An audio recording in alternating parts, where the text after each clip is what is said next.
Hi, after a long time. You see, I have compared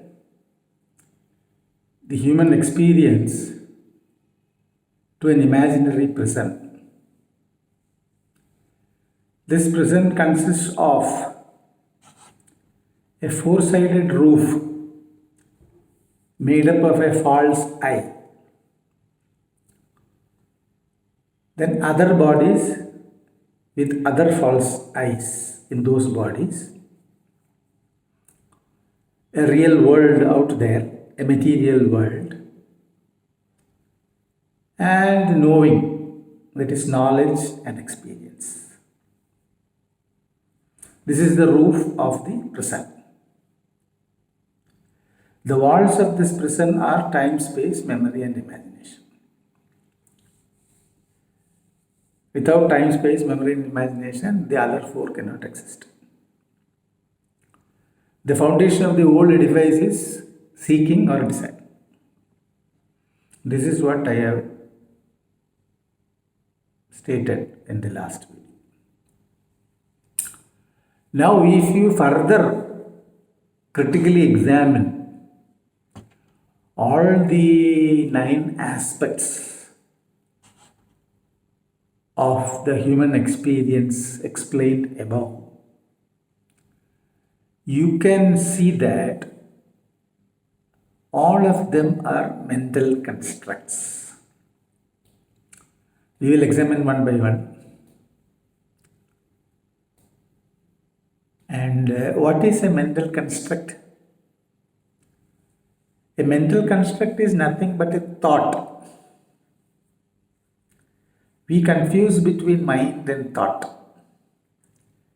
We think that there is a mind apart from thought. There is no mind. What you call mind is only a thought.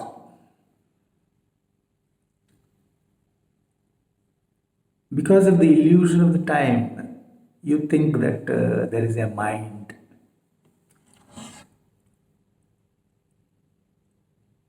And another thing about the thought is that at a time, only one thought can take place. You cannot entertain 2 thoughts simultaneously. And it is the illusion, it is the memory which creates the illusion of time. Otherwise, there is only one thought at a time. Now, let us take the first aspect of the prison called the false eye. What is false eye? It is only a story of your life in the past, in the present, and an expected future. But in reality, the eye exists only now in the shape of a thought. Even in the past, it was only now when that was experienced. And that now you are experiencing. The past you are bringing into now. You are telling there is a past.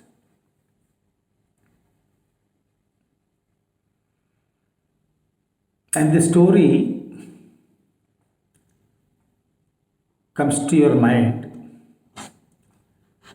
as a sequence of thoughts. For example, if you say, I was born on such and such place at such and such time, that's the thought now. Then you may say, I studied in such and such school, then that is the thought now. And if you say, I married to somebody else, that's the thought now. And if you say, now I am working somewhere, that's the thought now. If you say, I am good, then afterwards I will go somewhere, I will get promotion, I will get retired, I will die. That's also thought now.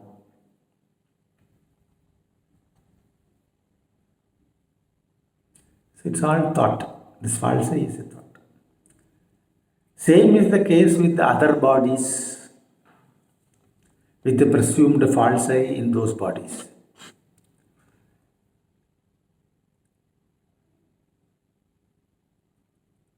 other bodies or other persons in our life are also only thoughts. When you say your teacher, what is that? It is a thought about your teacher, not real teacher. The real teacher is only a perception that we have already examined. You perceive through your five senses. And what is this sense perception doing? This sense perception creates some firing and wiring of neurons in the brain, and the mind tells a corresponding story. We have already seen that all sense perceptions ultimately creates some firing and wiring in the brain and a corresponding story by the mind. And what is that story? Again, a thought. There is no mind, there is only thought. That is the second aspect. Your false I and the false I in other bodies. Now let us come to the third. The third one is real world outside you. How do you experience the real world outside? Again, sense perception. If sense perceptions are mental constructs, that is thoughts, then the so-called outer world also is thought.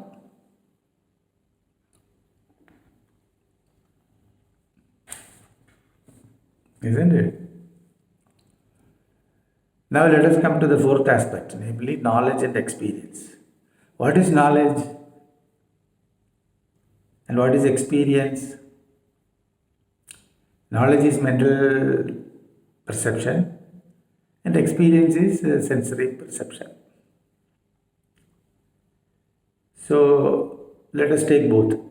Suppose if you talk about the earth or sun, what are they? It's only a thought about sun and earth. And if you experience through sense perceptions, sun and earth, then that is also ultimately firing and wiring in the brain and a corresponding story by the mind. That is nothing but another thought. So your knowledge and experience also gets reduced into a thought. An apple, what is that? It's a thought. When I said apple, something has come to your mind. A thought. Is it not a thought? Yeah. And if you really touch an apple, then that is also thought, because that creates some sensory perceptions on your hand, fingers, then it firing wiring goes to the brain, some synapses. That's all. Synapses cannot create an apple. It is your mind which creates the apple. Now, fourth aspect is over. Now let us come to the worlds, time, space, memory, imagination. Time and space, already we have seen, it is nothing but a mental construct.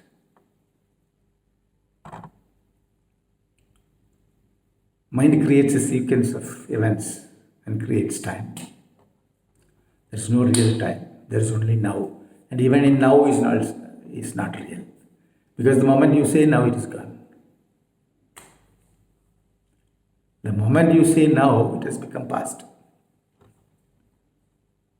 Nobody knows what is happening now. In the real now, you are not there. Nobody is there in the real now. Because there is no real now. Okay? Then memory and imagination. Naturally, memory and imagination, without telling it, it is mental construct only. It is a mental aspects. Memory is a mental aspect. Imagination is a mental aspect. And what is mental construct? Mental construct is only thought. The final aspect of the present is seeking or desire. What is seeking and desire? Seeking and desire is nothing but an expectation or a longing for something to happen other than what is happening at present. It is a dissatisfaction with the present circumstances, whatever may be, financial, personal, familial, official, health-wise, whatever. You are not satisfied with the present. You want to happen something other than this, so that you will feel happy. That is basically desire or seeking. And what is that? That is also a mental construct. Your mind thinks that your mind wants something to happen. So an expectation or a desire, an expectation is also an expectation or a longing is also a mental stuff created with the help of another mental stuff called time. If there is no time, there will not be any desire. If you really know there is no time, you will not desire anything because there is no future. There is this desire, hope, and all those things. Relates to the future. If there is no future, there is no desire. You will naturally will not desire anything because you know there is no future. Only this is there, and this you cannot know.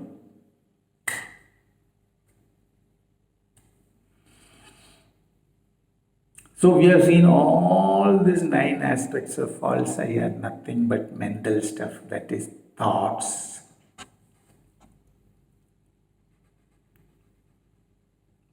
Then you will ask, what will happen to me?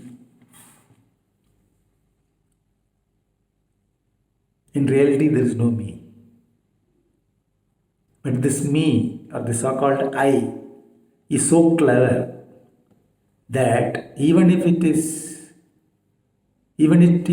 it finds out its own falsity and non-existence, it will devise means to survive by creating terms like soul, spirit, Atma, Paramatma, nothing, everything, energy, space, timeless, spaceless, unknowable, undefinable. My God, I can go on giving words. God, etc., etc., etc., etc., etc. It's very easy to find that there is no I inside the body. But you will never accept that. You will cling into one of these words. That is what is actually happening now. But even then, these terms are also nothing but thoughts. Okay? Only thoughts, nothing else. Thank you.